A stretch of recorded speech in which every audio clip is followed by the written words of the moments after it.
Hey guys, Captain Emergency here. Welcome on board. Today I'm going to be doing a tutorial. Yeah, tutorial. Very different thing to do for me to do on my channel.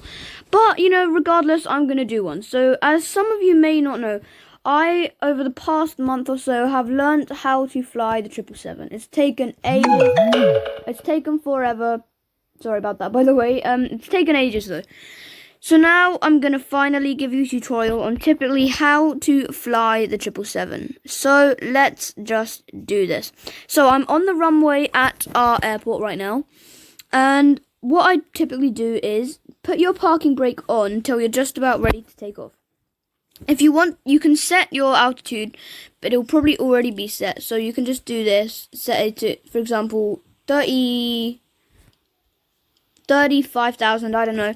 You can take it down to 0, and then once you've done that, once you have done all of that stuff, you can just go and start your takeoff and everything. So, let's just do this. What I typically do is, now we're about to take off, turn that parking brake off right there, and just to stabilize the engines and get them ready, raise your throttle to 50%, and that will be good. So, put your throttle up to 50%, and just try to keep the center line and keep it at 50% for around 3-4 seconds, 5 seconds, and try to keep the center line as much as you can by compensating with the rudder. Try and keep your center line, and at 140 knots you would raise the nose for takeoff. So we are about to hit 140 knots. Up we go. Let's rotate now, and there it is. We are up and off the ground, and you'd raise your nose typically around 10 degrees and put the gear up there. So you put the gear up as you reach around 300-400 feet, as I just done there, and then I'd say when the altitude slider hits 1000, the autopilot will automatically engage auto throttles, and there we go.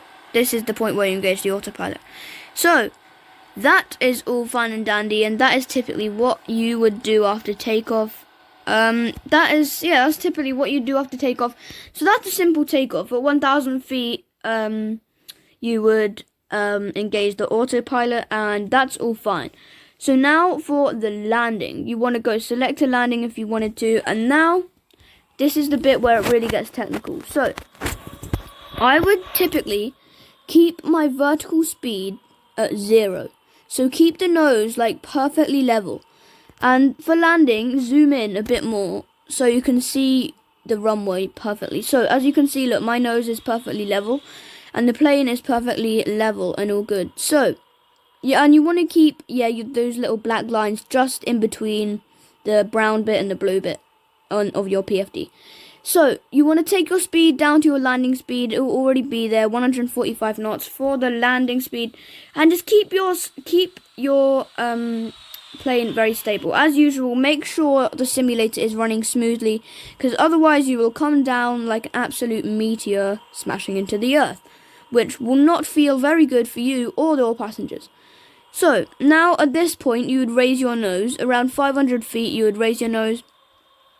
And you would basically, typically, you keep it here until you're just around approaching the runway, and then you can just go 400, 300, 200.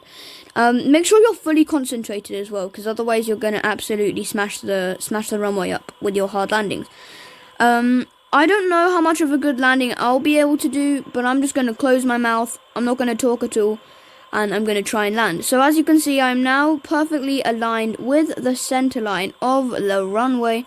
And now I'm going to be quiet and let the landing speak for itself. So here we go, guys. Let's land.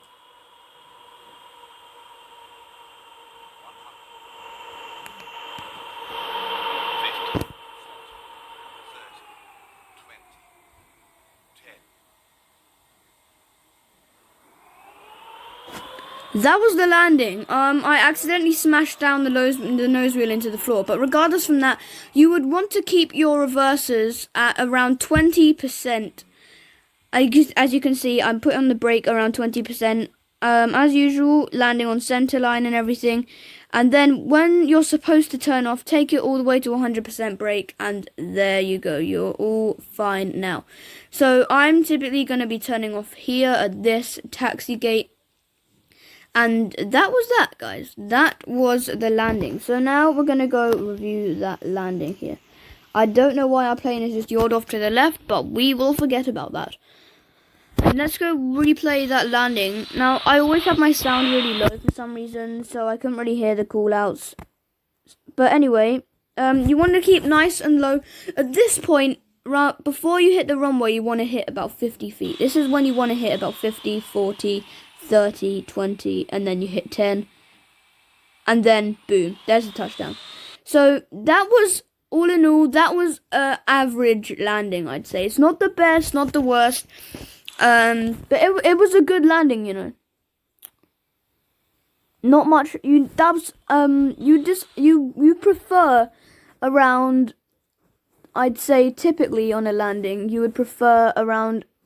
I don't know, about 1 second of flaring. So look, at this point we're at 10 feet. Flaring. Let's count 1, 2, 3. So around 3.5 seconds of flare. So that is a bit too much of a long flare.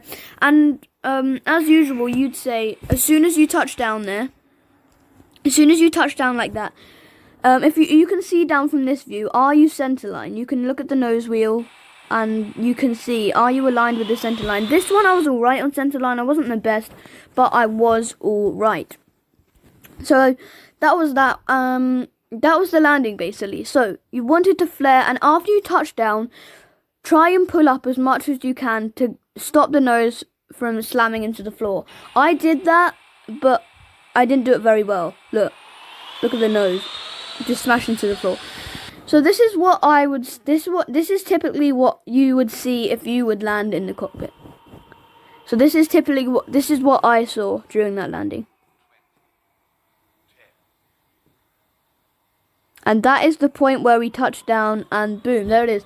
If you zoom out like a lot, this is as much as you can zoom out.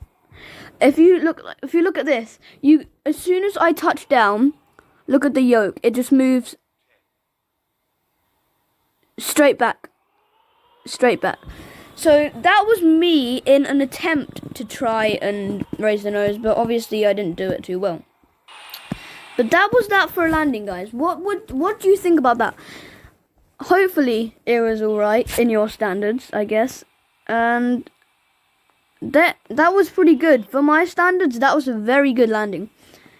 I have literally been spending like around 5 hours watching every day on YouTube of learning just singly how to fly this plane. And now I've learned how to do it. Tomorrow I'm going to give you a full tutorial on what buttons you have to press to do everything. But yeah, that is that. That is the end of the video there. I hope you found my instructions pretty useful. As again, I will recap them just for you. So remember, with the takeoff one, after takeoff, 300 feet gear up and 140 knots in this plane, you would rotate. Also, 1,000 feet you would engage the autopilot if you've forgotten how to do that. All you will have to do there is go over to the autopilot panel. I've zoomed in quite a lot, but you can turn flight director on and off. Press the button with the A/P, and then the autopilot would turn off. Turn on AT, which is the auto throttles. Turn on LNAV and VNAV, and that will just take you on your navigation route for you.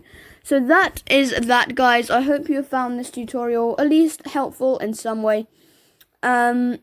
Also, I forgot to recap the things for landing, didn't I? Yeah. So as you can see, look, I'm keeping my nose perfectly level until around 50 feet, which is about now when I raised my nose, retarded the throttles, and touched down. So that was basically a routine landing for this plane, or at least from what I've learned on learning how to fly this plane. From what I've learned, I have said that you typically want your back wheels and your front wheels. You want your back wheels to touch down for like 1 second and balance on them. and then fold in your front gears. That's what I have learned in the process of flying this plane. If you're wondering how I have learned how to fly this plane, just type in how to fly the 777 in Aerofly FS 2020, and then I would recommend watching some videos, and then you'd be all good. So this is just a raw video, just to teach some of my viewers, like, how, if you wanted to fly a new plane, this is how you can do it. If you want me to make more of these, as always, I can do it in another plane. If you want me to, for example, A320 or A380 or the 747, because I know most people want to fly the 747, and I have minor abilities to fly the 747. I can do it just about. I have been learning. That was the first plane I wanted to learn how to fly in this simulator, so that is what I've mainly put most of my time into, learning the 747, and I've spent quite a long time learning the 777 as well. So also with the A320, I've learned how to fly that for quite a while now. Like, ever since I got RFS, I watched a video on how to fly the A320, and then ever since then I've been able to fly the A320, and for some reason every single flight simulator has an A320 in it. I kind of want to fly the Dash 8, but I can't fly the Dash 8 at the moment. Learjet, I don't really want to fly that, but stuff I'm hoping to do is Cessna. I want to fly the Cessna. I don't know why, I just feel like it. But yeah, that was that. That is a tutorial on how to fly the 777 in Aerofly. I really hope you enjoyed it, and if you found it helpful in any sort of way, go tell me down in the comments, and also tell me, do you want me to do another one on how to fly A320, A380 or 747? If you do, comments down below. Anyway, that is the end of me for now, and I'll see you in the next video. Goodbye.